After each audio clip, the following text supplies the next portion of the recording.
Kalau diurutin susah ya. Aku ngomong yang paling ada ikatan. Karena aku ngerasa ada beberapa nih dari POV aku, kau tuh sama nge-treatnya kayak aku, ngerti nggak? Dan aku ngerasa, oh kalau Mas TP udah sampai segitu, berarti ikatannya dalam gitu. Ngerti kan? Ngerti. Oh, nggak bisa nilai yang benar-benar nilai kayak gimana sih, Im. Aku sendiri nge-treat orang, kadang aku nggak sadar kalau aku nge-treat dengan cara seperti itu. Iya, benar. Nggak bisa nilai 100%. Kayak care-nya tiba-tiba muncul tuh, kayak Nggak udah bisa, aja gitu kan. nggak bisa dibuat-buat. Iya sih. Menurutku semua punya story-nya masing-masing gitu. Jadi ada gini, yang di hari terakhir banget maraton, yang perpisahan sama Zetsu sama member Rapsnonot. Itu kan aku speech pertama kan. Iya. Speechku tuh harusnya lebih panjang lagi karena pertama nggak enak terlalu lama. Sebenarnya aku pengen say thanks satu-satu karena setiap member itu punya story-nya masing-masing nih. Kayak aku mau ngucapin terima kasih ke Yuka. Yuka itu adalah orang yang pertama kali mau mendengarkan curhatanku di season 2. Dia paling muda tapi orang yang aku ajak ngobrol dan enak kalau diajak ngobrol di season 2. Jot dulu orang yang amat sangat ku benci. Ya.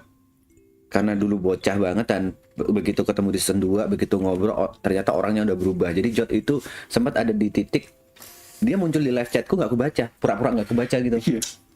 Ya udah aja gitu karena aku se benci itu sama Jot dulu.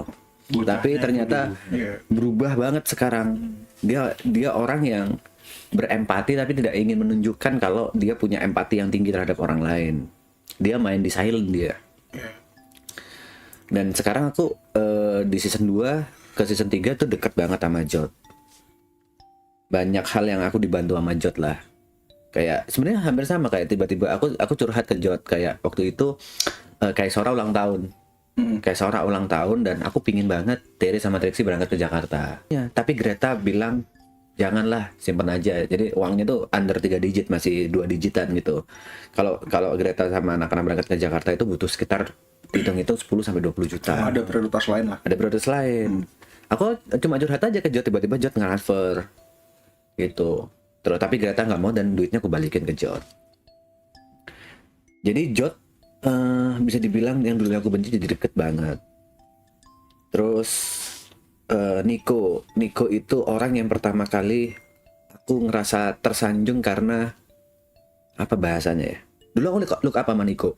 Dalam artian aku ngerasa Nico sebagai konten kreator itu lebih dulu daripada aku zaman Arab awal-awal HHI dan lain-lain. Dan Nico yang aku pikir pada saat Nico mau, aku sempat nawarin Nick lagu Cinta Untuk Siapa Saja boleh nggak di remix, dan dia oke gitu. Dia oke untuk bikin project sama aku ngerasa tersanjung di situ. Dia mau bikin project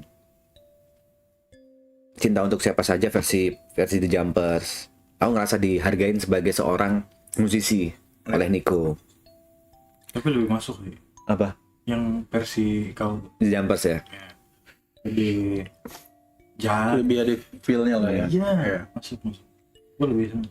Terus Gary ini bisa dibilang orang yang after season 2 ke season 3 itu temboknya yang susah banget untuk kayak berasa ada tembok, tapi Gary itu yang orang paling rewel, ngingetin aku soal makanan, ngingetin aku soal kesehatan, ngingetin aku soal kebersihan.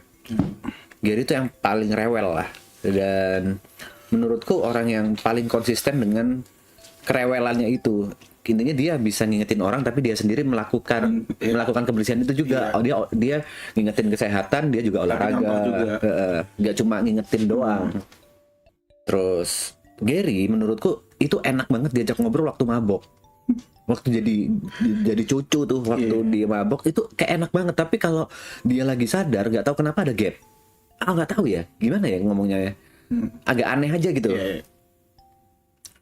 Terus Arab just being Arab lah, dalam artian dulu aku look up sama dia. Ini dua orang ini saksinya pertama kali ketemu Arab. Im lihat Arab ya, Im kesana nggak ya? Kayak matung dulu lama gitu loh, kayak ngeliatin gitu, kesana nggak ya? Karena dalam diri kita kan kita siapa? Kita siapa gitu loh, kok bisa ada di sini tuh. Ada waktu itu di maafin Ences ya. ya Kita siapin rilis liquid lah. kayak gitu. Dan ternyata bisa sedekat ini, ternyata bisa. Dulu aku cuma ngaku-ngaku sebagai ring 1 kan. Iya. Ternyata beneran jadi ring 1. Dulu ngaku-ngaku Tom and Jerry, ternyata anjing beneran jadi Tom and Jerry. Sama dia sih rese bangsat. Ibot. Creepy, Aloy. Ibot itu pertama kali kenal dari RP. Habis itu sempat diskotan lama. Dan memang sempat ada salah paham. Ada salah paham yang menurutku ada kompornya juga sih. Ada orang-orang yang manas-manasin, tapi akhirnya kita ngobrol secara jantan, saling memaafkan dan saling memberitahu kalau ternyata ini salah paham bla bla bla, ya udah gitu. Ibot menurutku punya story yang cukup tebal soal kita sempat ada masalah, tapi bukan berarti setelah ada masalah kita tetap bermusuhan atau nggak enak gitu loh. Menurutku karena masalah itu jadi membuat semakin dekat, kita membuat satu sama lain. Oh ternyata karakternya seperti ini. Terus Brevi kalau di season 3 ini benar-benar bisa dibilang saviorku ya. Dulu aku di season 2 itu kan di framing down. Dalam artian TP ini, TP itu. Nah di season 3 satu-satunya orang, bukan satunya, orang yang mengawali aku framing up itu Brevi. Dengan aku mau ngomong for revenge, terus dia TP main di mana sih, live di mana sih, terus TP acu. Akhirnya semuanya jadi framing up. Nah, framing up itu di maraton amat sangat ngefek gitu. Awal-awal Aloy di season 2 yang framing up juga Brevi. Jadi King Aloy itu juga Brevi. Framing up sama framing down benar-benar di maraton itu banyak yang makan lah. Framing down kayak misalnya begitu Arab ngomong Gary Outframe, itu kan framing down. Itu benar-benar langsung orang ngiranya beneran kayak gitu, padahal cuma bercanda. Kebalikannya begitu framing up lucu, walaupun nggak selucu itu tapi orang-orang percaya gitu. Jadi Brevi, aku bisa dibilang salah satu orang yang aku utang budi dengan karirku yang sekarang ya. Karena memang viewer itu kemakannya tuh emang secepat itu sih. Kayak nyerapnya tuh loh. Karena mungkin ada beberapa orang gini, aku ngerasain keresahan nih, sebenarnya TP ini ganteng loh. Tapi kan gengsi mau ngakuin. Dengan adanya Brevi yang memulai yang kayak apa ya bahasanya, marketing Marketing lebih ke ya udah framing aja kan. Jadi kayak orang memvalidasi hal itu akhirnya kan gitu. So, Aloy ini orang yang mementingkan orang lain daripada dirinya sendiri. Ada satu kisahku, jadi waktu itu aku benar-benar di tengah-tengah season 2 ke season 3 ya balik lagi masalah ekonomi lah. Tapi aku nggak mau cerita. Terus diajak lah sama anak-anak ke sebuah tempat gitu. Terus aku cuma ngerokok biasa, tapi Aloy itu kayak sadar kalau aku sedang memikirkan sesuatu. Tiba-tiba duduk di sebelahku gitu. Mas P kenapa? Gak apa-apa Loy. Nah, Mas P kenapa? Enggak, santai aja Loy. Terus tiba-tiba dia bilang, Mas P bikin usaha yuk. Yakin kau? Yang ada di otakku pada saat itu Aloy itu lagi gede-gedenya. After season 2 dia lagi gede-gedenya gitu. Yakin kau? Bikin usaha sama Aloy dalam artian ada duitnya, plus ada free promonya. Betul. Kok yakin mau buka sama aku? TP loh kayak gitu. Ayo bikin usaha. Akhirnya di Sam coy. Akhirnya ngajak Padahal dia juga. sendiri bisa. Dia sendiri bisa. Dengan duitnya dia, dengan fame-nya dia sendiri bisa. Tapi sorry aku potong. Tapi kau nanya nggak kenapa dia mempertanyakan dan kenapa dia ngajak kau? Enggak ya? sekarang enggak.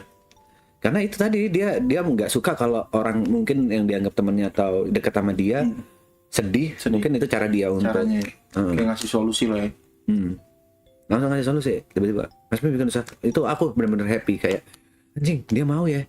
Kayak diajak bisnis sama Aloy di season 2, aku yang bukan waktu itu masih nomor 9/9, terus impactnya nggak segede Aloy. Aloy lagi naik banget pada saat itu. Fenomenal lah itu mah. Ya itu kayak udah untung banget anjing. Jadi semua member itu punya story-nya masing-masing di kehidupanku, dan story-nya itu mostly ada yang dengan amarah, ada yang dengan kesedihan, ada yang dengan kebencian dulu. Tapi endingnya semuanya kami jadi bisa dibilang keluarga nggak sedarah. Tapi kalau misalnya kan kau bilang tadi kan kayak Yuka itu secara mendengar tuh kayak bisa lebih lah kayak kalau misalnya kau curhat tentang masalah-masalah waktu awal-awal tuh apa yang kau rasakan lah gitu.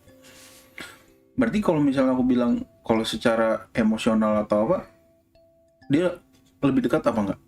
Aku nggak bisa bilang Nggak lebih bisa bilang dekat siapa, lebih dekat dengan siapa. Aku menurutku sama semua sih. Iya, balik lagi ke porsi-porsi itu. Ke porsi-porsi itu yang nomor satu paling dekat siapa, aku nggak ada bayangan di kepalaku, nggak ada.